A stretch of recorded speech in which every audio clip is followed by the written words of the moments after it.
रहेगा कायम पहाड़ जब ना रहे खुदाया, तेरे मुंह की एक बात भी टलेगी ना चाहे कुछ भी हो। नाजरीन, मैं अयाद ज़रीफ आप तमाम देखने वालों को हमारे रोज़ के बाइबली मुतालियाती प्रोग्राम की नई किस्त में खुशामदीद कहता हूँ। नाजरीन, अभी हम यिर्मयाह की किताब का मुताला कर रहे हैं। हम इस किताब के आखिरी हिस्से तक पहुँच चुके हैं। ख़ास तौर पर आज हम 50 और 51वें बाब के कुछ हिस्से का मुताला करेंगे। ये इस अजीम किताब के लिए हतमी किस्त है। और प्रोग्राम के बाकायदा आगाज़ से पहले मैं स्टूडियो में आए खुदा के खादिम भाई यूसुफ रियाज का खैर मकदम करूंगा। बहुत शुक्रिया भाई। और हमारे दीगर मेहमानों को भी खुशामदीद। हम यिर्मयाह की किताब के मुताले के तकरीबन इख्तिताम पर हैं। पिछले अब्वाब में कुछ लोगों और कौमों के लिए ऐसे अल्फाज थे जो इसराइल के लोगों को घेरे हुए थी। हमने गुज़िश्ता बाब में मौजूदा कौमों की इस फहरिस्त के ताल्लुक से बात की, लेकिन इस बाब में बाबुल के बारे में ख़ास बातें हैं। मैं चाहूँगा कि इसके मुतालिक आप हमें कुछ बताइए। जी। दर हकीकत दूसरे बाब में यिर्मयाह नबी बाबल की बात करता है। अगरचा गुज़िश्ता बाब में मुख्तसरन तौर पर लोगों के बारे में बात की गई, लेकिन यहाँ वो बाबल के बारे में मज़ीद तफसील से बात करता है, क्योंकि लोग यिर्मयाह पर इल्ज़ाम लगाते थे कि ये बाबलियों के साथ इल्हाक किए हुए हैं, और वो यहाँ साबित करता है कि ये इल्ज़ाम दुरुस्त नहीं है। सबसे मुश्किल नबूवत अदालत से मुतल्लिक होती है। अगर उसने यहाँ पर कुछ बाबल के खिलाफ कहा, वो इसलिए नहीं कहा क्योंकि वो इस बात को पसंद करता है। उसने अपने मुल्क से बेवफाई नहीं की थी और ना ही वो गद्दार था, लेकिन उसने खुदावंद की अदालत का ऐलान किया। और बाबल ऐसा मुल्क है जहाँ गैर अक़वाम की मियाद का आगाज हुआ, जब उसने असूरियों की सल्तनत पर फतह पाई और दुनिया पर कंट्रोल हासिल किया और उन तमाम मुल्कों को शिकस्त दी जिनके बारे में हम पढ़ते हैं। उसने उनको तबाह किया और कसदियों की सल्तनत जो नबूकत नजर की क़यादत में थी, लेकिन कसदियों की सल्तनत के ताल्लुक से आपका ये ख्याल है ये वो मौजू है जिस पर उसने बहुत ज्यादा बात की, ना सिर्फ यिर्मयाह 50 और 51वें बाब में, बल्कि जब हम यसायाह का 13वां बाब पढ़ते हैं तो हम बाबल के मुतालिक कुछ बातों को जानते हैं। और जब हम हबक्कूक की किताब को पढ़ते हैं तो इसमें भी बाबल के बारे में बात की गई है, और फिर मुकाशवा में रूहानी बाबल की बात की गई है, ना कि असल बाबल की। असल बाबल ने यहाँ मादी और फारस की सल्तनत के जरिए अदालत का सामना किया, लेकिन रूहानी बाबल भी अपनी अदालत का सामना करेगा, यानी कि मुकाशवा 17वें, 18वें और 19वें बाब के आगाज से हैवान और 10 बादशाहों के जरिए से जो उसके साथ इल्हाक करेंगे, ये मुस्तकबिल में होगा। आपने मुकाशवा की किताब का जिक्र किया है। हम चाहेंगे कि तारीखी बाबुल और रूहानी बाबुल के दरमियान शनाख्त के ताल्लुक से बताएं, जो कि मुकाशवा की किताब है। क्या ये वही बाबुल है या कोई ख्याल है? दर हकीकत कुछ लोगों का ख्याल है कि बाबल दोबारा तामीर किया जाएगा और फिर तबाह किया जाएगा, जैसा कि मुकाशवा की किताब में है, लेकिन सच्चाई कुछ और है। जैसा कि यसायाह का 13वां बाब हमें वाज़ेह तौर पर बाबल के बारे में बताता है कि ये अब्दुल आबाद ना होगा और फिर पुश्त दर पुश्त उसमें कोई ना बसेगा, और यहाँ पर 50वें और 51वें बाब में यही ख्याल है। लेकिन मुकाशवा की किताब का बाबल रूहानी बाबल है, वो असल बाबल नहीं जो दरियाए फिरात के किनारे था, बल्कि रूहानी बाबल है। और इसको बाबल क्यों कहा गया है? क्योंकि बाबल की इब्तिदा बुत परस्ती से होती है, और बदकिस्मती से कलीसिया के उठाए जाने के बाद, जब कलीसिया की रोशनी के बाद और रूहुल कुद्स जो कलीसिया के अंदर है दुनिया से उठा लिया जाएगा, तो मैं कहूँगा कि पूरी दुनिया में बुत परस्ती की एक नई लहर उठेगी और कोई भी खुदा के ताबे रहने तक महदूद नहीं रहेगा। और यही मसला है। मेरा मतलब है कि खुदा का नाम तो लेना, लेकिन हकीकत में वो बुतों और शयातीन की इबादत करते हैं, और आज यही हो रहा है। या मुकाशवा 17वें और 18वें बाब में होगा। कलीसिया के आसमान पर उठाए जाने के बाद तमाम मज़ाहिब एक हो जाएंगे और हर एक ही छतरी के नीचे होंगे, और खुदावंद उन्हें तबाह कर देगा, क्योंकि हमारा खुदावंद रवायात, झूठ और बुत परस्ती और रियाकारी से नफरत करता है। और ये सब कुछ बाइबल में जाहिर हुआ, चाहे वो पैदाइश का 11वां बाब हो और बाबल का बुर्ज हो जिसे बनाकर वो आसमान की बुलंदी तक जाना चाहते थे, या फिर मुकाशवा का 18वां बाब, क्योंकि उसके गुनाह आसमान तक पहुंच गए हैं और उसकी बदकारी खुदा को याद आ गई है। और इसके अलावा मुकद्दसों का वो खून जो बहाया गया, और नबियों और मुकद्दसों और जमीन के सब मकतूलों का खून इसी में बहाया गया। और हम जानते हैं कि दुनिया में मौत की एक बड़ी वजह मजहब के नाम पर कत्ल है। ठीक है भाई, आपने गुफ्तगू में तवज्जो दिलाई कि गैर कौमों के मेयार के लिहाज से बाबुल पहली सल्तनत थी। जी वाज़ेह है कि ये खुदावंद है जिसने उसे इख्तियार दिया। सही। हम गुज़िश्ता अब्वाब में से जानते हैं कि खुदावंद ने मिस्र को असूर पर हमला करने के लिए उकसाया और असूर मिस्र से लड़ा और एक दूसरे को ख़त्म कर दिया और यूं बाबुल की सल्तनत उभरी। लेकिन बाबुल ने अपने इख्तियार का गलत इस्तेमाल किया और खुदा के लोगों से निपटा। बाबुल खुदा के लोगों से कैसे निपटा? दरअसल बाबल नहायत ही बुरे तरीके से उनसे निपटा। मैं यहाँ सिर्फ 2 आयत पढ़ूंगा। पहली आयत जिक्रिया के पहले बाब से 15वीं आयत में लिखा है कि और मैं उन कौमों से जो आराम में हैं नहायत नाराज हूँ। लेकिन क्यों? क्योंकि जब मैं थोड़ा नाराज था तो उन्होंने उस आफत को बहुत ज्यादा कर दिया। इसका मतलब है कि मैं अपने लोगों से ज्यादा नाराज था क्योंकि वो मेरे गजब के हकदार हैं। और आफत को ज्यादा करने का मतलब ये है कि उन्होंने ज्यादा बुराई की। सही। इसके अलावा जब हम यसाया की किताब के 47वें बाब की 6ठी आयत को पढ़ते हैं तो लिखा है, मैं अपने लोगों पर गजबनाक हुआ और मैं कहूंगा कि ये यही ख्याल है, मैंने अपनी मीरास को नापाक किया और उनको तेरे हाथ में सौंप दिया। तो तूने उन पर भी रहम ना किया, तूने बूढ़ों पर भी अपना भारी जुआ रखा और तूने कहा भी कि मैं अब तक खातून बनी रहूंगी। और यकीनन ऐसा नहीं होगा क्योंकि खुदा उन कौमों से नाराज है जिन्होंने बुराई की और बूढ़ों पर भारी जुआ रखा। सही। अभी मैं 50वें बाब की कुछ आयात पढ़ूंगा, फिर आपसे सवाल करूंगा। वो कलाम जो खुदावंद ने बाबुल और कसदियों के मुल्क के बाबत यिर्मयाह नबी की मार्फत फरमाया। कौमों में ऐलान करो और इश्तिहार दो और झंडा खड़ा करो, मुनादी करो, पोशीदा न रखो। कहो कि बाबुल ले लिया गया, बैल रुसवा हुआ, मरदूक सरासीमा हो गया, उसके बुत खज्जल हुए, इसकी मूर्तें तोड़ी गईं। क्योंकि शुमाल से एक कौम उस पर चढ़ी चली आती है जो उसकी सरजमीन को उजाड़ देगी, यहाँ तक कि उसमें कोई न रहेगा। वो भाग निकले, वो चल दिए, क्या इंसान क्या हैवान। ये बाबुल के खिलाफ यानी उसके लोगों के और बाबुल के खिलाफ बहुत ही सख्त अल्फाज हैं। आप इसमें क्या देखते हैं? सबसे पहले मैं बाबल की अजमत को देखता हूँ जिस पर हम ईमान रखते हैं, और ये अल्फाज यरूशलेम से बाबल की असीरी में जाने से पहले पूरे हुए। जब हम 51वें बाब पर पहुंचते हैं तो इन अल्फाज को वाज़ेह देख सकते हैं। और जब वो हमें 51वें बाब की 59वीं आयत में बताता है कि ये वो बात है जो यिर्मयाह नबी ने सराया बिन नेरिया बिन मसीहा से कही जब वो शाह यहूदा सिदकिया के साथ उस सल्तनत के चौथे बरस में बाबल को गया। मेरा मतलब कि अभी 6 साल बाकी थे कि वो शाह बाबल में आकर उन लोगों को असीर करके ले जाए, लेकिन यहाँ वो इख्तिताम की बात करता है। और ये बात मुझे यसाया की पेशनगोई याद दिलाती है जो यसाया से 150 बरस पहले लिखी गई थी, और बाबल अभी दुनिया के नक्शे पर भी नहीं था। सही। मतलब कि आम लोग, मतलब आम से भी कमतर लोग, उस वक्त असूर का पलड़ा बहुत भारी था। तो यसाया ने भी नबूवत की कि वो दिन आएंगे जब वो उन सब चीजों को जो तेरे घर में हैं देख लेगा और उन्हें शाह बाबल के पास ले जाएगा तफसील से। और फिर इसके बाद 45वीं आयत में वो खौरस के बारे में बात करता और उसका नाम लेता है जो कि आएगा और बाबल को शिकस्त देगा। और मैं कहूंगा कि ये कौन सी किताब है जो इतनी दुरुस्त तफसील फ्राहम करती है? ये खुदा की किताब खुदा है। की किताब। जी हाँ, सही। खुदा की किताब जो कि मुस्तकबिल के वाक़यात के बारे में बताती है जो माजी में हो चुके हैं लेकिन गोया अभी हुए हैं।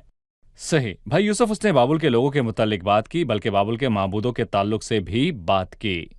मैं बाबुल के माबूदों के दरमियान मुआजना पेश करना चाहूँगा जो कि चिकना चूर कर दिए गए हैं।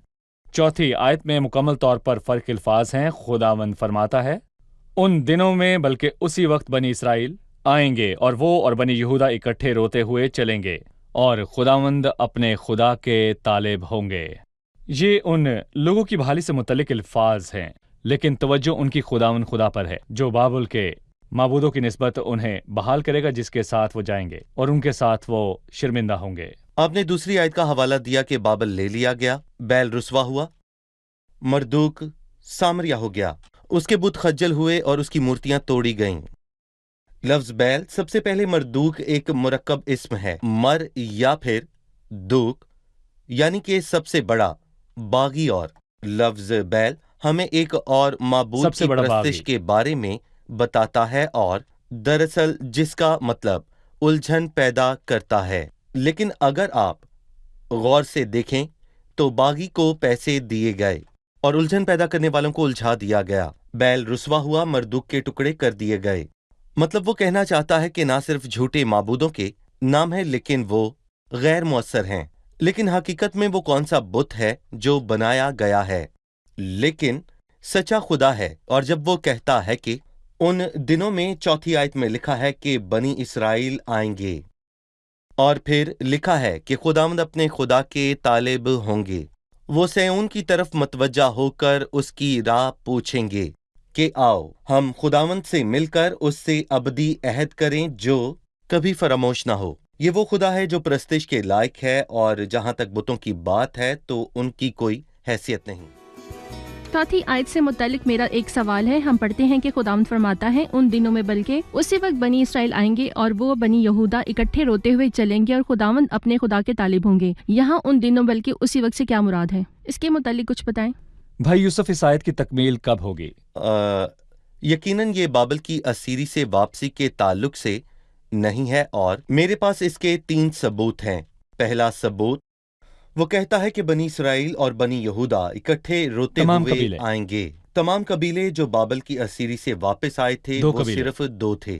دوسری بات، جب وہ بابل کی اسیری سے واپس آئے تو وہ خواب دیکھنے والوں کی طرح تھے، اور پھر ہمارے منہ ہنسی سے بھر گئے اور ہماری زبانیں گانے لگیں، جبکہ یہاں وہ واپس آئیں گے لیکن آنسوؤں کے ساتھ روتے ہوئے، کیونکہ وہ اپنے بدترین گناہوں کو یاد کریں گے جو انہوں نے کیے تھے۔ بابل کی اسیری کے لیے انہوں نے بت پرستی کی اور اس کی سزا کے طور پر 70 برس غلام رہے، لیکن جب وہ دوسری مرتبہ آئیں گے تو وہ جان لیں گے کہ انہوں نے وہ گناہ کیا ہے جو کہ پہلے گناہ کی نسبت بڑا ہے۔ انہوں نے مسیح کو مصلوب کیا تھا، اور اسی لیے مکاشفہ کا پہلا باب ہمیں بتاتا ہے وہ ماتم کریں گے، یعنی جب وہ واپس آئیں گے۔ زکریا 12 میں لکھا ہے کہ میں داؤد کے گھرانے اور یروشلم کے باشندوں پر فضل اور مناجات کی روح نازل کروں گا، اور اس سے لے کر ماتم کریں گے۔ یہاں روتے ہوئے گناہ سے توبہ کرنے توبہ کو کے لیے کفارے کی عید رونا، سے منسلک کیا گیا ہے، یوم کفارہ سے اس سے پہلے منسلک، کہ وہ خیاموں کی عید منائیں۔ بالکل۔ پھر توبہ کفارے کی عید سے منسلک ہے، اس لیے وہ روئیں گے۔ لیکن تیسرا ثبوت یہ ہے کہ ان کے واپس آنے کے نتیجے میں وہ ان سے ایک نیا عہد باندھے گا۔ وہ یہاں کہتا ہے آؤ ہم خداوند سے مل کر اس کے ساتھ ابدی عہد کریں جو کبھی فراموش نہ ہو۔ ابدی عہد ابھی تک باندھا نہیں گیا۔ عبرانیوں 8 میں لکھا ہے دیکھو وہ دن آتے ہیں کہ میں اسرائیل کے گھرانے اور یہودا کے گھرانے سے ایک نیا عہد باندھوں گا۔ پھر وہ 2 قبیلے واپس آئے، وہ روتے ہوئے واپس آئے، اور یہ سب نئے عہد کے ساتھ منسلک ہے۔ یہ باتیں تصدیق کرتی ہیں کہ ان الفاظوں کی تکمیل بابل کی اسیری سے واپسی پر نہیں ہوئی تھی، بلکہ ابھی مستقبل کی بحالی باقی ہے۔ یقیناً ابدی عہد ایک نیا عہد ہے جس کا ذکر 31ویں باب میں تفصیل سے ہے کہ خداوند کلیسیا کے اٹھائے جانے کے بعد اس قوم کے ساتھ عہد باندھے گا جو مستقبل میں توبہ کرتے ہوئے اس کے پاس لوٹے گی۔ بالکل ٹھیک ہے، میں 9ویں آیت پر آپ سے بات کرنا چاہوں گا، جہاں شمالی ملک کے جمع ہونے کے تعلق سے حوالہ دیا گیا ہے، کیونکہ دیکھ میں شمال کی سرزمین سے بڑی قوموں کے انباء کو برپا کروں گا اور بابل پر چڑھا لاؤں گا، اور وہ اس کے مقابل صف آرا ہوں گے، وہاں سے اس پر قبضہ کر لیں گے۔ ان کے تیر کار آزمودہ بہادر کیسے ہوں گے جو خالی ہاتھ نہیں لوٹتا۔ بھائی اس کے علاوہ یہ وہی الفاظ ہیں جو پہلی آیات میں اس تباہی کے متعلق ہے جو شمال کی طرف سے آئے گی، جب وہ کہتا ہے تیسری آیت میں کیونکہ شمال سے ایک قوم چڑھی چلی آتی ہے۔ اس کا کیا مطلب ہے کہ شمال سے ایک قوم اس ملک پر چڑھی آتی ہے؟ جی بھائی، اس کا مطلب ہے کہ وہ قوم ان پر حملہ کرے گی، اور جیسا کہ ہم نے دانیل کے 5ویں باب میں بہت ہی تفصیل سے پڑھا، مادی اور فارسی، اس کے علاوہ ہم یسایہ کے 21ویں باب میں مزید تفصیل پڑھتے ہیں، جب وہ ہمیں اچانک تبدیلی کے بارے میں بتاتا ہے جو بابل پر واقع ہوئی۔ اس لیے وہ یسایہ 21 میں کہتا ہے کہ شفق شام جس کا میں آرزومند تھا میرے لیے خوفناک ہوگی۔ وہ کون سی شام ہے جس کا وہ آرزو مند ہے، اور ایسا لگتا ہے کہ یہ بادشاہ کی سالگرہ کا دن ہے، یا وہ دن جب بادشاہ تخت پر بیٹھا اور اپنے ہزاروں عمرہ کے ساتھ صاف کرے گا، تاہم اس رات کو بیلشزر قتل کیا گیا۔ یہ بات ظاہر کرتی ہے کہ وہ بہت ہی محفوظ تھا، کیونکہ اگر اسے کوئی خطرہ ہوتا تو وہ اپنی فوج کے تمام سرداروں کو جمع کر کے ضیافت نہ کرتا، جی اور یہ سب کچھ اس پر اچانک آ پڑا۔ اور یہاں پر وہ یہ کہتا ہے کہ 24ویں آیت میں لکھا ہے اور میں نے تیرے لیے پھندا لگایا، اور اے بابل تو پکڑا گیا اور تجھے خبر نہ تھی۔ خداوند نے ان کے لیے پھندا تیار کیا، یہ مغرور اور گھمنڈی قوم جو کہتی ہے کہ میں خاتون ہوں اور کبھی غم نہ دیکھوں گی، اور میں ایک شاہی سلطنت ہوں جو ہزاروں سال تک قائم رہوں گی، اور تاریخ میں سب پاگل لوگ ایسے ہی کہتے رہے، اور پھر ان کے الفاظ بے قدر اور نامعقول ثابت ہوئے۔ صحیح۔ بھائی یوسف، عدالت کے اس تاریک منظر کے درمیان روشنی کی کچھ کرنیں بھی واضح نظر آتی ہیں۔ मेरा मतलब 20वीं आयत में और 34वीं आयत में वो कहता है, खुदावंद फरमाता है उन दिनों में और उसी वक्त इसराइल की बदकारी ढूंढे ना मिलेगी और यहूदा के गुनाहों का पता ना मिलेगा, क्योंकि जिनको मैं बाकी रखूंगा उनको माफ करूंगा। इसके अलावा वो 34वीं आयत में कहता है, उनका छुड़ाने वाला जोरावर है, रब्बुल अफ़वाज उसका नाम है, वो उनकी पूरी हमायत करेगा ताकि ज़मीन को राहत बख्शे और बाबुल के बाशिंदों को परेशान करे। आप इन 2 आयात में क्या देखते हैं? दर हकीकत मैं उन लोगों के लिए एक बड़े फैसले को देखता हूँ जो इस लायक ना थे। हमारा खुदा हमेशा उनको फजल देता है जो कि सच में उसके हकदार नहीं होते। और मैं आपको यकीन दिलाना चाहता हूं कि इन अल्फाज की तकमील माजी में नहीं हुई, यानी बाबल की असीरी से वापसी के दिनों में नहीं हुई, क्योंकि बाबल की असीरी से वापसी के बाद उन्होंने बड़ा गुनाह किया। लेकिन यहाँ वो कहता है कि उन दिनों में बल्कि उसी वक्त इसराइल की बदकारी ढूंढे ना मिलेगी और यहूदा के गुनाहों का पता ना मिलेगा, क्योंकि जिनको मैं बाकी रखूंगा उनको माफ करूंगा। और इससे मुराद बाकी लोग हैं और ये अल्फाज उन बकिया लोगों के लिए है जिनको खुदावंद अबदी अहद की बुनियाद पर माफ करेगा और अबदी अहद में, नए अहद में उनकी नाराज़गी पर रहम करूंगा और उनके गुनाहों और बेशरा कामों को फिर कभी याद ना करूंगा। लेकिन किस बुनियाद पर? यसाया 53 की बुनियाद पर। हम सब भेड़ों की मानंद भटक गए और खुदावन ने हम सब की बदकारी उस पर लाद दी और खुदावन ने हम सब के गुनाहों को इस तरह माफ किया जैसे कोई कहे चलो कोई बात नहीं। और खुदावन के पास इस तरह की कोई माफी नहीं कि चलो कोई बात नहीं, लेकिन एक है जिसने उनकी खातिर उनकी जगह पर उस दुख को बर्दाश्त किया और इसीलिए वो यहाँ पर वादा करता है, जिनको मैं बाकी रखूंगा उनको माफ करूंगा, क्योंकि उनका छुड़ाने वाला जोरावर है, जिसने अपनी हशमत को फिरौन के दौर में जाहिर किया और कहा कि मेरे लोगों को जाने दो। पर फिरौन ने कहा कि मैं तेरे लोगों को जाने नहीं दूंगा। कोई खुदा को चैलेंज नहीं कर सकता, लेकिन मुस्तकबिल में ऐसा किया जाएगा। वो न सिर्फ उनको बहाल करेगा बल्कि वो उनके गुनाहों को भी माफ करेगा। सही। अब वक्त है कि हम मेहमानों से उनका सवाल जानें। सवाल कीजिए। 28वीं आयत में वो कहता है, सरे ज़मीन बाबल से फरारियों की आवाज़ वो भागते और सयून में खुदावंद हमारे खुदा के इंतकाम यानी उसकी हैकल के इंतकाम का ऐलान करते हैं। हैकल का इंतकाम क्या है? हैकल के इंतकाम का क्या मतलब है? दर हकीकत हम यहाँ देखते हैं कि खुदावंद बाबल पर कम से कम 3 वजूहात की बिना पर गजबनाक है और उसमें से पहली वजह उनका गरूर है। खुदा को गरूर से नफरत है और ये शुरू में ही जाहिर हो गया था जब उन्होंने बाबल का बुर्ज आसमान तक पहुंचने के लिए बनाया। और फिर नबूकदनजर का गरूर जब वो अपने महल की छत पर टहल रहा था तो उसने कहा, क्या ये बाबल अजीम नहीं जिसको मैंने अपनी तवानाई और कुदरत से तामीर किया कि दारुल सल्तनत और मेरे जाहो जलाल को नुमाया करे। और ये पहली वजह है। और दूसरी वजह बेहद भारी जुआ है और उन्होंने सफेद बालों वालों की तजलील की। और तीसरी चीज जो हमने यहाँ पर पढ़ी है कि उसकी हैकल के इंतकाम से क्या मुराद है। मैं कहूंगा कि जब हम 52वें बाब की 13वीं आयत तक पहुंचते हैं तो वो खुदाम की हैकल को जलाल देते हैं। और दानियल 5 में लिखा है कि उन्होंने खुदाम के घर के ज़रूफों को लिया और उनमें मैनोशी की और इसीलिए एक हाथ जाहिर हुआ और बादशाह के महल की दीवारों पर लिखा मना मना तकाइलु फरसीन, अदालत जाहिर हुई। उसकी हैकल का इंतकाम उस कौम पर जाहिर हुआ जिसने खुदा की ताजीम ना की।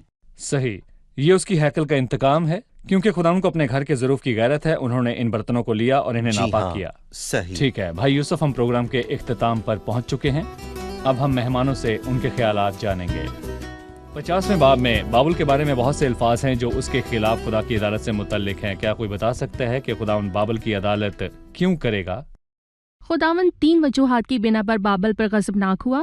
पहली चीज़ उसका गरूर है। खुदा गरूर से नफरत करता है और ये बात उस वक्त से जाहिर हुई जब उन्होंने बाबल का बुर्ज बनाया। दूसरी चीज़ बुजुर्गों के साथ बहुत ज़्यादा जुल्म है और तीसरी वजह यह है कि उन्होंने हैकल को तबाह किया। सही। जी भाई, बेहद जुल्म किया। जी, खुदा उनके लोगों के साथ बेहद जुल्म हुआ। जी, बाबुल एक ऐसी कौम के बारे में बताती है जो शुमाली तरफ से आएगी और वो कसदियों के मुल्क के खिलाफ हमला करेगी ताकि बाबुल को तबाह करे। ये किसकी तरफ इशारा है? ये मादी और फारसी हैं, जैसा कि यसाया 21 और दानियल 5वें बाब में जिक्र है। 4 और 5वीं आयत में इन अल्फाज का जिक्र है। खुदा फरमाता है उन दिनों में बल्कि उसी वक्त बनी इसराइल आएंगे, वो और बनी यहूदा इकट्ठे रोते हुए चलेंगे और खुदावंद अपने खुदा के तालिब होंगे। वो सयून की तरफ मुतवज्जा होकर उसकी राह पूछेंगे कि आओ हम खुदावंद से मिलकर उससे अब्दी अहद करें जो कभी फरामोश ना हो। इन अल्फाज की तकमील कब होगी? क्या ये असीरी से वापस आने वाले लोगों से मुतल्लिक है? भाई यूसुफ की बातों से जान पाए हैं कि ये अल्फाज बाबुल की असीरी से वापसी से मुतल्लिक नहीं है बल्कि ये मुस्तकबिल में वापसी से मुतल्लिक हैं, जिसकी 3 वजूहात हैं। ये सिर्फ यहूदा की वापसी नहीं है, बल्कि यहूदा और इसराइल दोनों की है।